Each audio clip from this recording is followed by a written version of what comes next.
I'm James Riswick, and this is the 2026 Toyota Grand Highlander. Now, this is a totally different three-row SUV than the other Toyota Highlander. It's bigger, it's been more recently introduced, and it's more competitive. But to find out why, let's give it a full Capital One Auto Navigator review.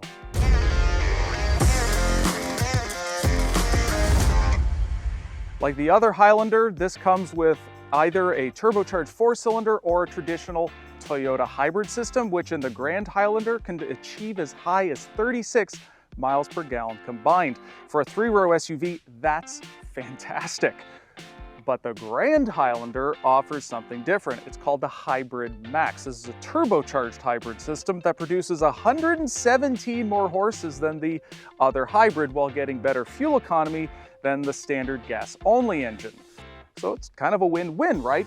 But it's only available in the top two trim levels, including this Platinum. Now, this Platinum is the nicest Grand Highlander interior that you can get. Now, the materials and the construction, they seem to be top-notch, and there's plenty of soft-touch surfaces about. But a Hyundai Palisade is practically a luxury vehicle at this price point, which is about 60 grand, by the way.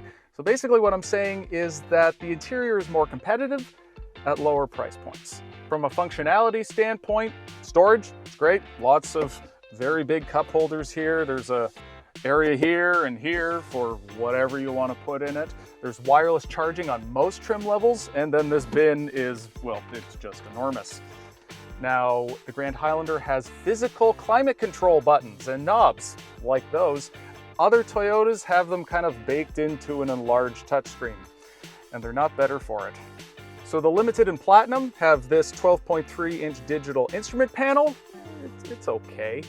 But then all of the trims have the same 12.3-inch touchscreen interface with standard wireless Apple CarPlay and Android Auto. Now, I've used this interface a lot at this point, and sure, I have a few nits to pick, but in general, it's easy to figure out and then to use. Personally, it's kind of all I need. Back seat check. Most trims come with these second row captain's chairs with them. This seats 7 with the optional second row bench. It's 8. Space is pretty good back here, and there's some great features. Most trim comes with these kid-friendly sunshades, and all trims come with climate controls and roof air vents. Now, this middle bin here provides great storage for a tablet or just a humongous water bottle. These are gigantic, but it clogs the gap between the seats, which is kind of a deal because this seat here, it can't slide forward to access the third row if you have a child seat in place, which increases the need to actually use this gap. Now, if you actually can slide the seat forward, the gap to get in, it's actually pretty good. And then once back here, space is great for three-row crossover. I'm 6'3". I can actually be comfortable back here. So average size adults, teens, they'll be totally happy. Especially since there's also more storage back here for a tablet and more cup holders, USB ports, and these windows, pretty big, so it doesn't feel claustrophobic back here.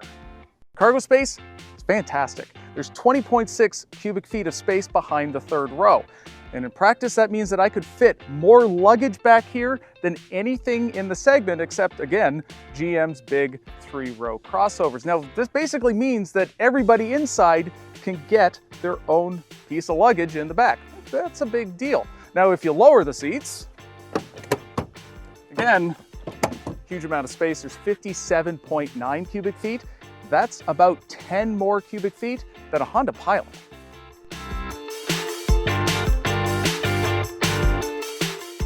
Driving the Grand Highlander really depends on the powertrain you get. Standard gas engine, it gets the job done, but this is an awful lot of SUV for it to haul around, and it can feel strained when accelerating onto the highway or when all of this interior is loaded up with people and their stuff. The same can be said for the regular hybrid powertrain, which also tends to drone rather loudly when you're accelerating, but it does get that excellent fuel economy. So of the two, I'd get that one.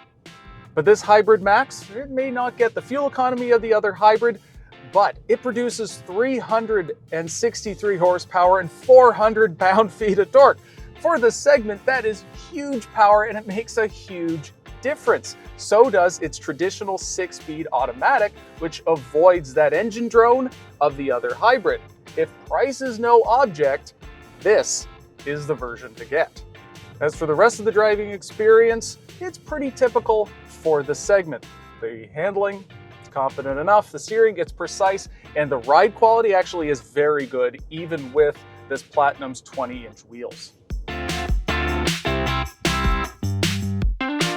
Most driver assistance systems, they come standard, including adaptive cruise control and blind spot warning. They can sometimes be options. Most trims also come with reverse automatic braking, which is a great feature. In general, these systems, they do what they're supposed to do without annoying you, which is great because then you don't feel the need to turn them off, which defeats the purpose of them existing in the first place.